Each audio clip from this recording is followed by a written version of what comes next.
Hey, watch this. Let me show you how I changed this sad, grubby little carburetor into this dazzling diamond right here. And how you can too. Now this particular juice mixer is from a 1969 Honda Z50, but it doesn't matter what carb you're working on, the approach is the same. It's universal. Now I like to start these projects with sort of a parts breakdown diagram. You can probably find one in your manual. Yep, there it is. If not, spend 10 minutes online, you're guaranteed to find one for pretty much any carb you're working on. There's a ton of them out there. Now, once you find it, I usually print them off so that I got something to follow along as I'm going. And that's what I end up with, something like that. But like the boys down at Ultimo will tell you, it's just a carburetor. Any monkey can take it apart. yeah, any monkey can take these things apart. The tricky bit, putting them back together. But we'll worry about that later. For now, let's get this thing in bits.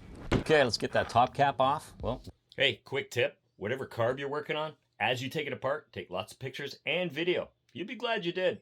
There should be a spring in there. I don't know where that is. Get the slide out, put that to one side. Now this bail is the only thing holding the float bowl on. You can just press that over and lift it out. Usually there's 4 screws holding those things on. Now that exposes the float. You can see how that works on that float needle. Now to extract that, pull the pin, and you can just take that out of there, no problem. Then you can go for the float needle. That thing's delicate and tricky. Don't want to lose that thing. There's the main jet. There's a 2-part thing. It's got an emulsion tube, and then on the top there's the main jet. Keep an eye on those as well, just like all the bits. And then there's this little guy, the pilot jet or slow jet. That thing, guaranteed 9 times out of 10, it's going to be clogged. If your bike's running crappy, it'll be that guy, little culprit. Then you can get out the float needle seat, get that out of there. It's kind of a neat thing. It's got a big hole on top to accommodate the float needle and then small on the bottom. And inside there, you're going to find a gasket. This one in this case is fiber gasket, I think. Yeah, get that out of there. And that's the air screw. So if your bike was running good, try and remember how many turns in it was so you can reset it. That is the idle adjust screw. Now this, get rid of the gaskets that look like this. Anything that's crunchy and crusty, like the crud you find on the bottom side of a gas station toilet seat, get it out of there. That O-ring, same thing, get rid of it. Now this is the choke. This is a very strange setup. You won't see too many of these. Kind of a cantilevered system. When you expose it, you can have a look inside here. You can see how this arm moves this lever and valve. It's weird. So to get at it, just bend that stop washer open so you can get the nut off. It's a 7mm, get that out of there. Take that stop washer out, get rid of the lock washer. Then there's a flat washer. And then you got sort of a spacer washer, I guess, yeah. Call that a spacer washer. Then you can back that lever out of there. It's going to resist a little bit because there's a rubber seal on there as well. So take care of that. Flip it over and you get that choke arm that falls out. And then there's this. Check this thing out. This is the choke valve. A little spring-loaded choke valve. How cool is that? Oh, what a nifty bit of kit. Then get the bail off the bottom. That's the thing that holds the float bowl on. And I forgot to do this earlier. To get that needle out of the slide, you can just reach inside there and there's a clip. Just kind of pull it out like that. Yours will be kind of similar. Then you can extract the needle, take a close look at that. It's got some numbers and a clip setting on there. Pay attention to that. And then all we got to do is get that float bowl drain out. And that's it. Good to go. Okay, so we managed to get this thing broken down into its key components. Looking pretty good so far. There's quite a few of them. I mean, when you look at the diagram, yeah, there's quite a few on there, but when you actually break it down and start taking it apart, it's like, holy mackerel, man, there is a lot of tiny little pieces to this. I mean, who the hell ever figured this thing out? Wow, full marks to those guys. So the next part of this program is to clean these bits up. And that is super important. You got to do a perfect job on this or the carb's not going to work at all because there's so many tiny little holes in here and things that have to flow just right. So there's really only one way to do it.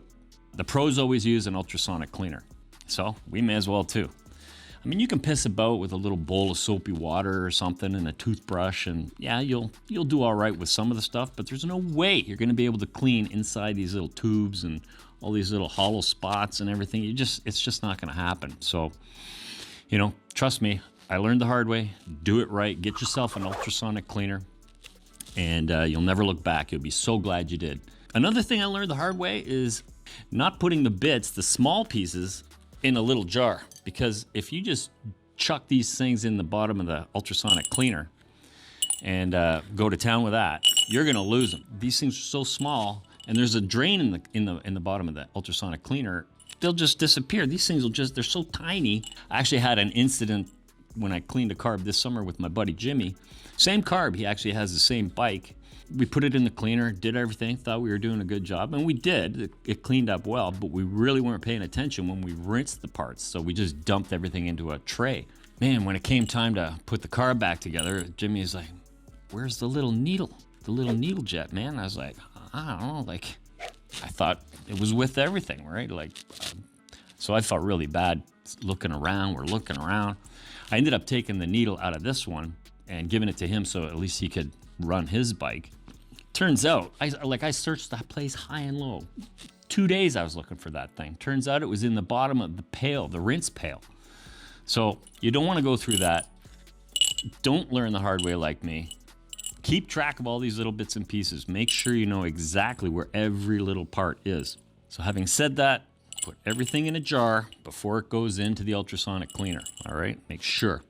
Double check, because we're gonna fill this up with fluid, seal it up, and that thing is gonna be tight, and we are not gonna lose any parts at all.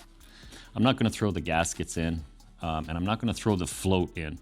That's kind of delicate, and I just wanna make sure this thing actually doesn't leak, so I'll do this one by hand, and I think it's a good idea to do by hand. All right, so let's go on to the next phase and get these things cleaned up. Okay, so this is the ultrasonic cleaner that I use. It's a 6-liter model, not too big, not too small. It's perfect size actually for carburetors. It's most of the stuff I use it for. Works very well. It's certainly not pro level. In a shop, this thing would die, but for average hobo like me, guy who does a few carbs now and then, perfect. And it's not just for carbs. I mean, you can use them for all kinds of stuff. Like you can use them for cleaning jewelry if you got a bunch of that you got to clean up, or I don't know, bicycle parts, grandma's teeth. You know how kids' toys get all grimy and grungy and little crevices everywhere, you can't clean them out? Good for kids' toys, good for adult toys, all grungy and grumpy, you know what I'm talking about. But either way, works well. Excellent product, highly recommend you get one. But this is only half the equation. The other half is what you use inside these things. Now, that is a rabbit hole. You want to find out the solution you put in there? Go online, you'll be there forever. I mean, guys are talking about like ammonia, detergent, dish soap, bleach, pine sol, what else? Borax. I mean, the list goes on. You can put all kinds of stuff in there. And Amazon has a product. I think it's meant for guns. It's actually an ultrasonic cleaner, but I think they pump it as a gun cleaning product. And I've used it, it works really well. The problem is it's not a concentrate, so it's kind of expensive, 4 liters. I think it's about $80, something like that. Which isn't bad. I mean, if you don't do a lot of cleaning, it would last a long time. Depending on if the carb you're cleaning or the stuff you're cleaning is really dirty, and then it gets really dirty quick, then you're chucking that stuff away, and that's $80 down the drain. Now the pros use this stuff here. It's a concentrate, high alkaline concentrate. And if the pros are using it, it must be the stuff to use. This particular brand is from Crystal Electronics. It's called Crystal Clear Concentrate. Now I use this stuff for all my carbs now, and it works the best I've ever seen. Nothing is better than this. I have no affiliation with these guys. I don't, I get nothing from them. You source it yourself. I'll put the link in the description, but I have no affiliation with these guys. It's really good though. Now you mix it, because it's concentrate, you mix it at various solution concentrations. 20-to-1 works really well. That's in a 6-liter tank, that's 300 mils. So, that lasts a long time. So yeah, I can't say enough about this stuff. It's just excellent. So having said all that, actually one thing I gotta mention too is these tanks are good, but there is a downside to them because they're kind of cheap. The heating element in here doesn't work well, and a thing you got to think about when you're cleaning parts, the hotter the fluid up to a certain point, I think the sweet spot's about between 60 and 80 degrees C. When you keep it at a nice warm temperature, it cleans much better. But if you just relied on the heating element in this thing to heat up cold water, you'd be here forever. It'd take like hours to bring this up to temp. So the workaround, I got pots of water boiling on the stove right now. And yeah, that's just what I do. So let's get to it and fill this thing up and move on to the next phase. Okay. So basically, just fill up the tank with some hot water. Measure out your solvent, add it to the mix, and chuck in the bits. Start her up, and within seconds, you can actually see it's already working. There you go. Wow, that's pretty impressive. That's why these things work so well, man. They just shake the dirt off, and you add a little bit of chemicals on there. That's the perfect combo. And just come back 20 minutes later. Okay, timed out. She's been buzzing around in there for about 20 minutes. Let's see what kind of results we got here. How about that muddy soup mix? Now it's just a case of fishing out the bits, rinsing them off in some hot soapy water. Blow dry the big stuff. Hand wash the float. Test it for leaks. Add it to the heap and we're good to go. Okay, here we go. Time to put this thing back together. So we got a plate load of nice clean parts. We've blown everything dry. I've actually dunked all these parts in a little bit of diesel fuel to give them kind of a sheen. That's what I see the guys down at Ultimo do. They're pros, that's what they do, so we're gonna do the same thing. They even keep a little jug of oil as they assemble any nut and bolt. They always put a little drizzle of this, so we'll do that as well. Now, as far as assembling this thing, at the beginning we took a video, we took a bunch of pictures, so if we get in trouble we can always play the video backwards or refer to the pictures. Plus, you printed out one of these, so you should be good to go, right? It's not gonna be that hard. I mean, it's not rocket science. I mean, it's just a puzzle, right? These pieces only fit in one spot. Even by sheer luck, you're gonna get this thing put together. Just trial and error. So, unless you're working exactly on this carburetor, where you could follow step by step on the assembly, just watch for the heck of it, right? If you're a gearhead, you're gonna watch because you're gonna wanna see the end result anyway. So, for me, the hardest part on this one was this little choke mechanism. It's kind of a lever and a little valve thing, so I'm gonna start there. Okay, there's the arm, put in a little rubber seal. There's the choke valve, put in a little lever, line it up, push it through. Oil up that shaft, put in the spacer, put in a flat washer, put in a lock washer, put in the stop washer, a nut, tighten it down, pinch it closed, test it, looks good. Gasket cover, screw it down, check it works, looks all right. Emulsion tube, snug it down. Main jet, snug it down. Pilot jet, snug it in. And then there's that little gasket. Okay, there's the seat, snug it down.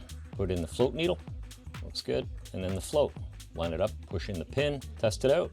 And put on the bail, put in a gasket, put on the float bowl, snug it down.